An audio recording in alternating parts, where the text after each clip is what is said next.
दोस्तों नमस्कार।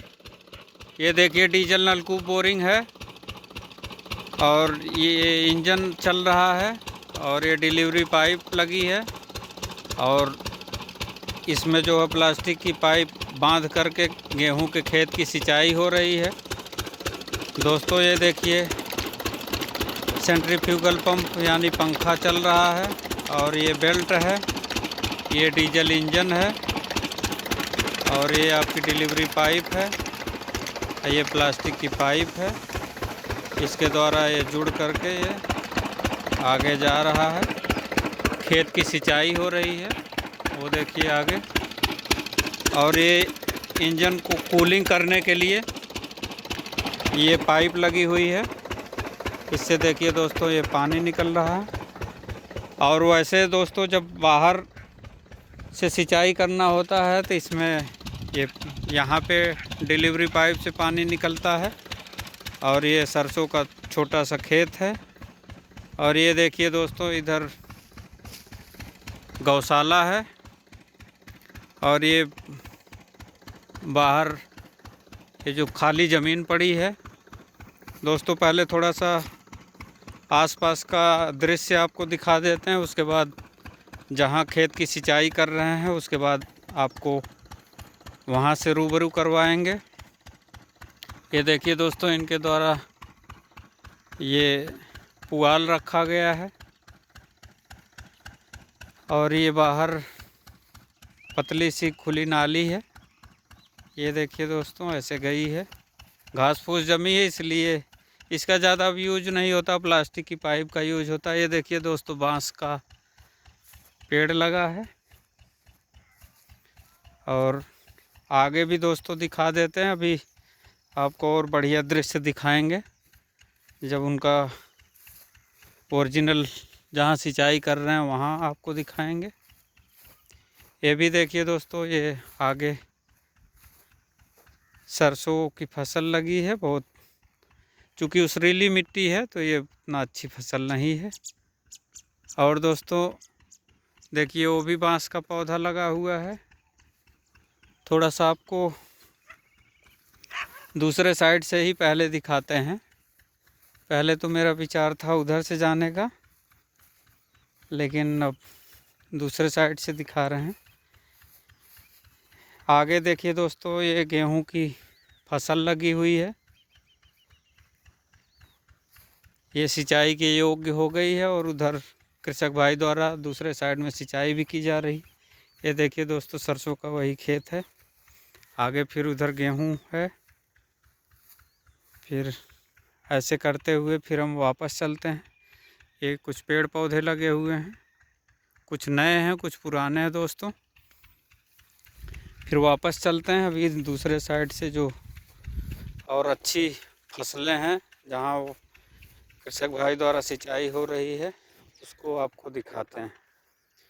दोस्तों ये बोरिंग उथले नलकूप को इंग्लिश में सैलो ट्यूबवेल बोलते हैं और जब इसको डीजल से चालित करते हैं तो इसको डीजल चालित नलकूप बोलते हैं।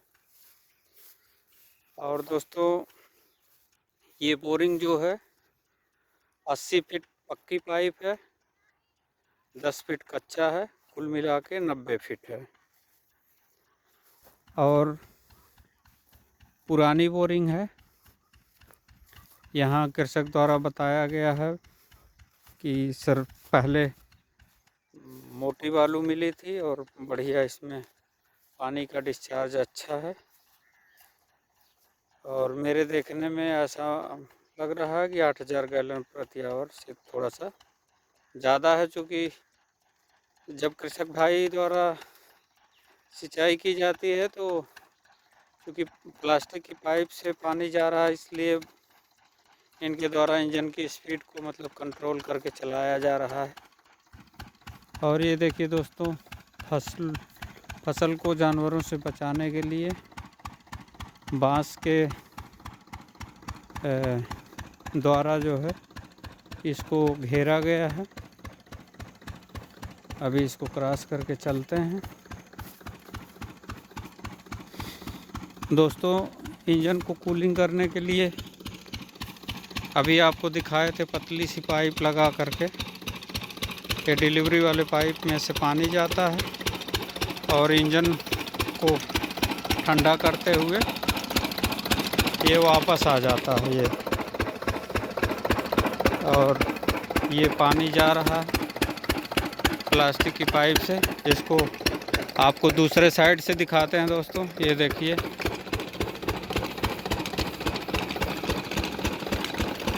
ये दोस्तों, इधर भी देखिए बांस का पौधा लगा हुआ है और इधर थोड़ा सा मटर की बुआई हुई है। फिर आगे दिखाते हैं आपको, ये देखिए गेहूं की फसल है और आपको ले चलते हैं इनके द्वारा थोड़ी बहुत सब्जी लगाई गई खाने पीने के लिए। ये देखिए दोस्तों, बकला लगाया गया है और ये लहसुन है। इधर ये भी फिर पालक है, अन्य चीज़ है। फिर इधर आलू है, ये आगे तक आलू है और वो आलू थोड़ा सा ज़्यादा मतलब जर्मिनेशन हुआ है आगे। दोस्तों मेरे द्वारा बराबर बताया जाता है कि आप सब्जी की फसलों की खेती कीजिए। ये देखिए आलू है, अब सिंचाई होगी इसकी कल। और ये देखिए आम का पेड़ है, जल संरक्षण के लिए है, पर्यावरण संरक्षण के लिए है। और ये गेहूं के खेत की सिंचाई हो रही है।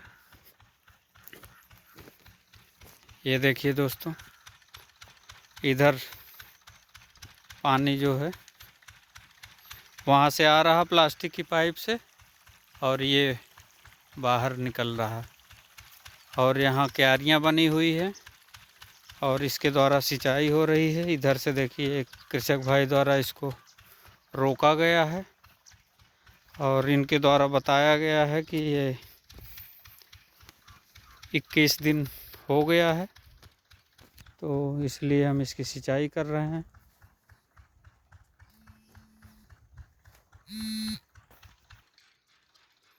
दोस्तों कोई भी फसल हो, अगर आप बढ़िया से खेत की तैयारी किए हैं और अच्छे खाद और बीज डाल रहे हैं तो फसल निश्चित रूप से अच्छी होगी। इसलिए हर चीज़ का ध्यान रखना चाहिए। अभी हम उसके बारे में भी थोड़ा सा अवेयर कराते हैं। और उधर देखिए वो नीम का पेड़ है और बैर है, ये भी इधर बांस का पौधा है। ये जो है सरसों है। सरसों दोस्तों पहली सिंचाई इसकी जो है 30 से 35 दिन के अंदर करना चाहिए। और पहली जो है जो खाद है उसमें यूरिया प्लस सल्फ़र 1 बीघे में करीब 2 किलो। किसान भाई लोग तो 1 किलो ही डालते हैं, लेकिन वैसे मानक 2 किलो है डालना चाहिए। तो इसमें जो इसका ग्रोथ है वो बहुत अच्छी रहेगी और बढ़िया जो है जो उसका सरसों का वो है बीज है वो बढ़िया होगा। और दोस्तों ये सिंचाई लायक है। अब कल आज तो समय ज़्यादा हो रहा है, अभी ये गेहूं ही सींचने में टाइम लग जाएगा, इसलिए इसकी सिंचाई ये कल करेंगे। दोस्तों सरसों की अगर आप बढ़िया देखभाल करते हैं तो बहुत अच्छा मतलब होता है। वो सरसों आपको खाने के लिए भी उपलब्ध हो जाती है और प्लस अगर अधिक होती है तो आप बिक्री कर सकते हैं। इस तरीके से दोस्तों जो फसलें हैं, सबसे पहले जैसे मान लीजिए गेहूं की आपको बुआई करना है, सबसे पहले आप उसका जो खेत है उसको अच्छे से तैयार कीजिए। ये देखिए दोस्तों पाइप उधर से आया है और बीज खेत से हो कर के आ रहा है। चूँकि नाली है, खुली नाली है, जैसा कि मेरे द्वारा प्रायः बताया जाता है, उससे जो पानी है आपका नुकसान होता है और ये पाइप है, प्लास्टिक की पाइप है या एचडीपी पाइप है, उससे जो है पानी आपका सही जगह पे पहुंचता है, नुकसान नहीं होता है। नहीं तो उसमें जो नाली है उसके द्वारा कुछ पानी ज़मीन के नीचे सोख लिया जाता है, कुछ जो है जो उसमें छिद्र होते हैं, बिल होती है, उसके द्वारा बाहर अपव्यय हो जाता है।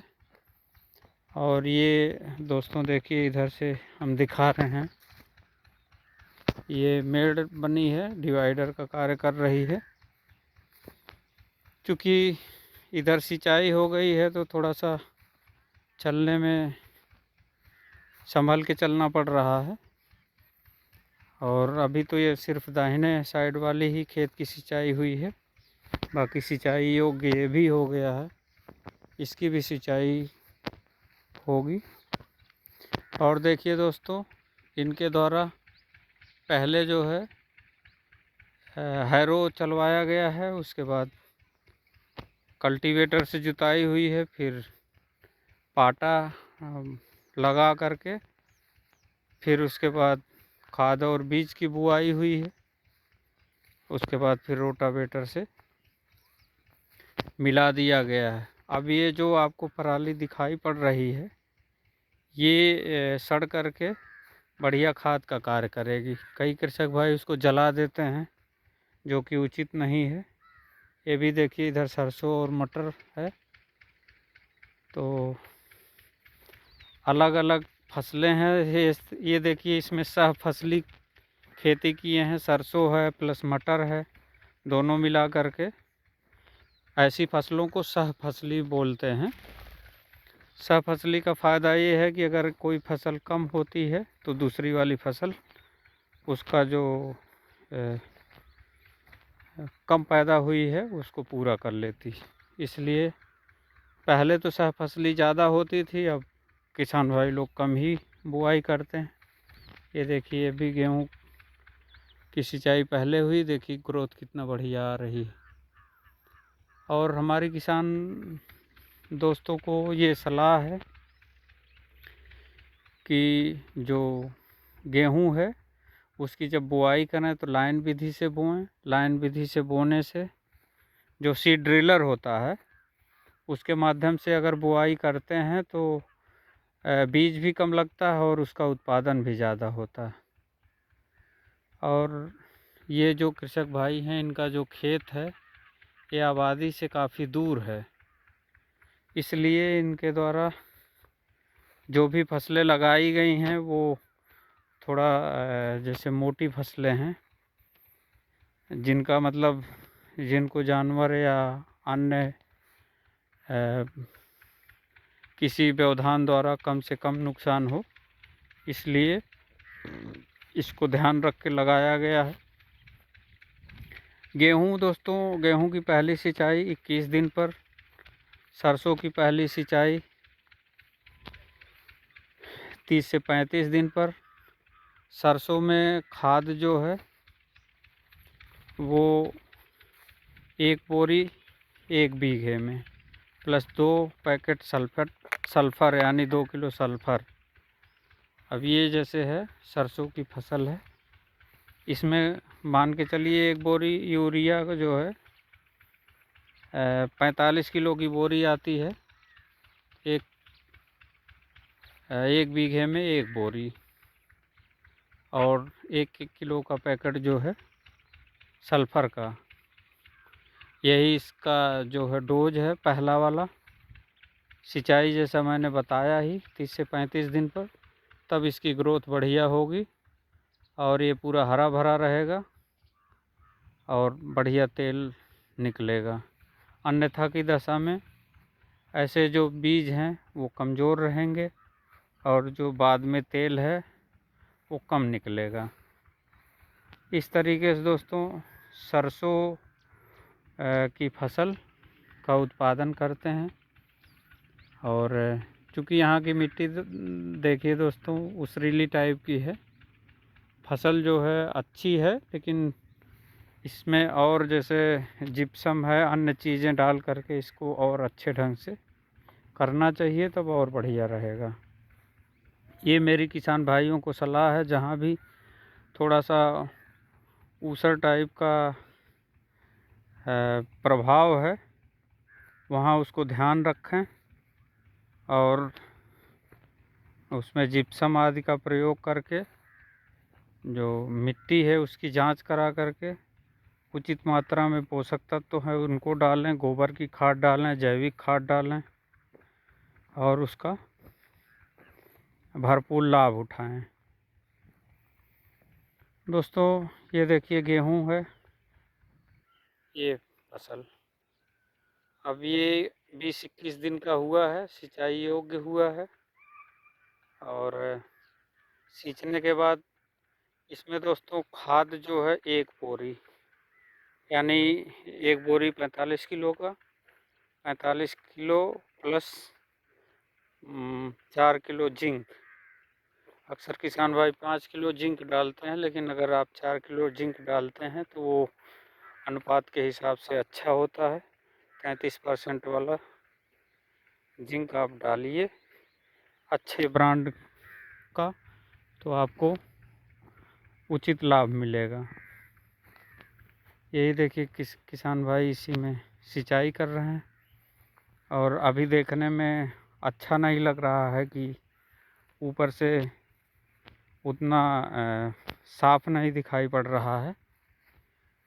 लग रहा है कि मतलब जो धान का नीचे का टुकड़ा है वो पड़ा हुआ है, लेकिन ये आपको बाद में दिखाई नहीं पड़ेगा। गेहूं की फसल ऊपर हो जाएगी। यही सिंचाई हो रही, जब यूरिया की इसमें टॉप ड्रेसिंग होगी तो ये सड़ करके इसमें मिल जाएगा। ये देखिए दोस्तों कुछ पेड़ पौधे लगे हुए हैं। देखिए दोस्तों ये मिट्टी कैसे उसरीली टाइप की है।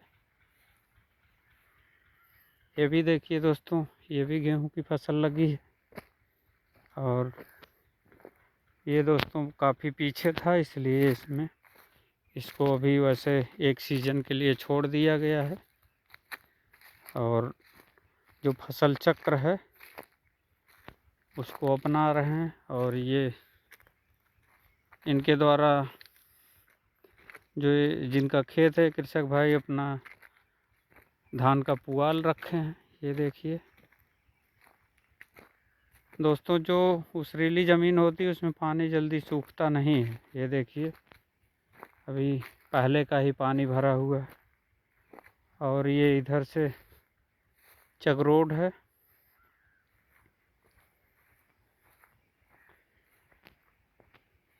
ये गांव से होकर के आया है उधर से और आगे इधर जाता है।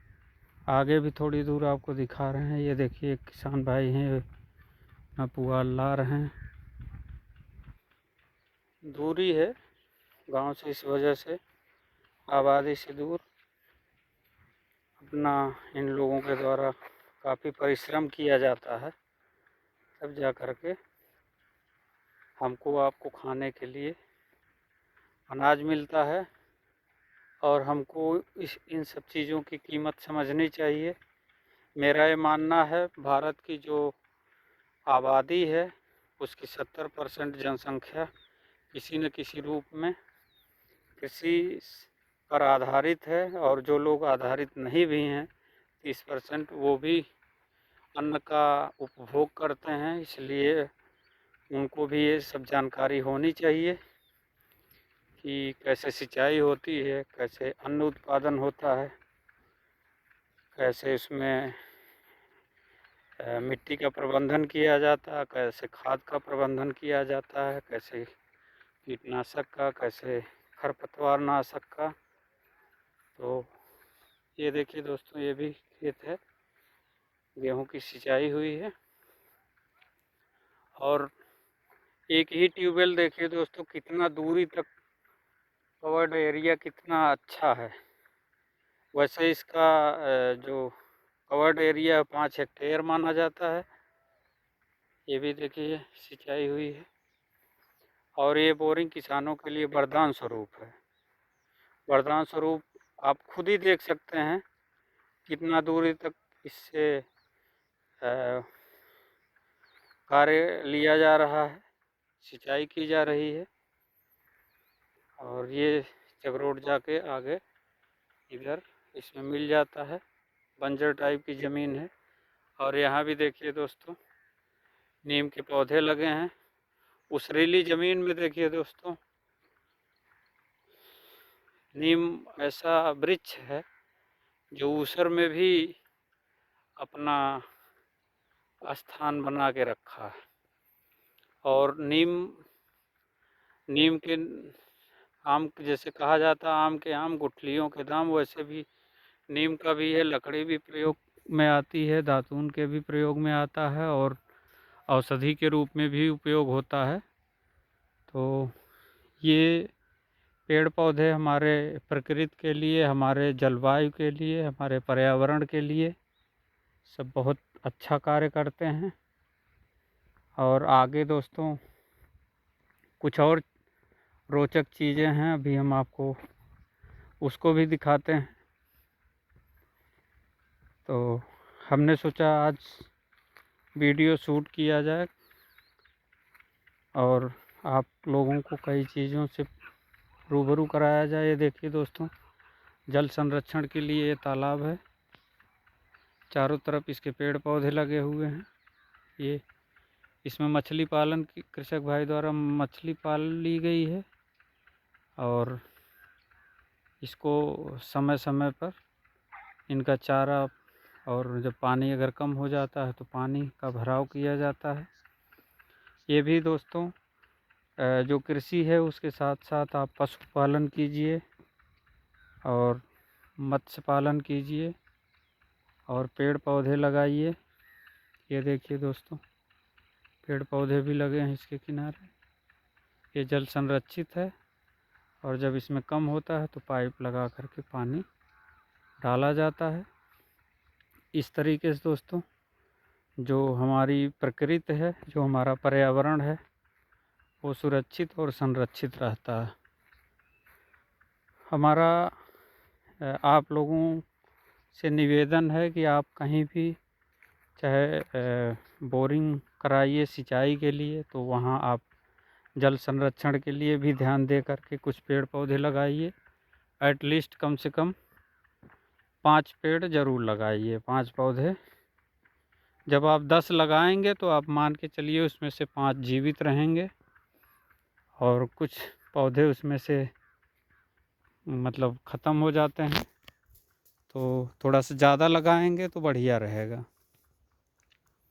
शाम का समय है इसलिए थोड़ा सा लाइटिंग धीरे धीरे कम हो रही है, लेकिन ये नज़ारा बहुत अच्छा है। हमने इस टाइम को इसलिए चुना क्योंकि समय का जो प्रबंधन है, मैनेजमेंट है, कहीं न कहीं हर चीज़ों को ध्यान में रख कर किया जाता है।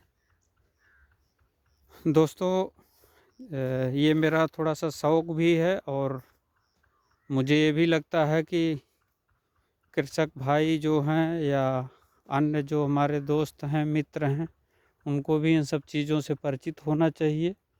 इसलिए ये कार्य किया जाता है और मुझे ये कार्य करने में अच्छा लगता है, मेरा शौक़ भी है।